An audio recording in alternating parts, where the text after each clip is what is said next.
পরিবারের সঙ্গে তার বন্ধুত্বের একটা সম্পর্ক ছিল। সম্পর্ক থাকার কারণে তার সঙ্গে একটা লেনদেনে জড়িয়ে পড়ি। সে ভাড়া করার জন্য যাবে, সে আমার কাছ থেকে 25 লক্ষ টাকা নেয়। সেই টাকা আমি রূপালী ব্যাংক ইসলামী শাখা থেকে লোন করে তাকে দিই এবং এখান থেকে সে টাকা নিয়ে ভাড়া করার পর এলাকার অনেক মানুষের টাকা পয়সা নিয়ে সে সবাই সঙ্গে প্রতারণা করে।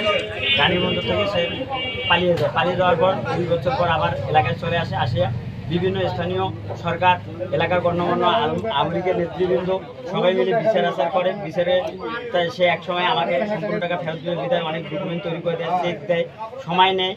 এভাবে কালক্ষেপণ করে অদ্যবধি আমাকে কোনো টাকা দেয় না। তার এই টাকার প্রেক্ষিতে তার স্থানীয় একটা জায়গা আছে, সেই জায়গাটাকে আমাকে যখন টাকা নেয় সে ভাড়াস্বরূপ ডিট করে দেয়, এই পেপার তৈরি করে দিয়ে সে আমার কাছে টাকা নেয়। অদ্যবধি সে আমাকে আর কোনো টাকা ফেরত দেয় না। ব্যাংকের ইন্টারেস্ট স্বরূপ সে কিছু টাকা দিয়েছে, প্রায় 8 লক্ষ টাকার মতো দিয়েছে। এখন আপনার সাথে কোনো যোগাযোগ করতেছে না? এখন সে আর আমার সঙ্গে কোনো যোগাযোগ করতেছে না। উল্টো একটার পর একটা আমার উপর মিথ্যা মামলায় আমাকে জড়াচ্ছে। এখন আপনি কি চাচ্ছেন? এখন সে আমাকে স্থানীয়ভাবে যদি টাকা পরিশোধ করে দেয়, ওর জায়গায় ও যাবে, আমার টাকা আমাকে ফেরত দেবে, আমার তার উপর কোনো দাবি দেওয়া নেই। মানে আপনি কত টাকা পাবেন বলুন তো? আমি তার কাছ থেকে 25 লাখ 25 লাখ টাকা পাবো। কত টাকা পাবেন?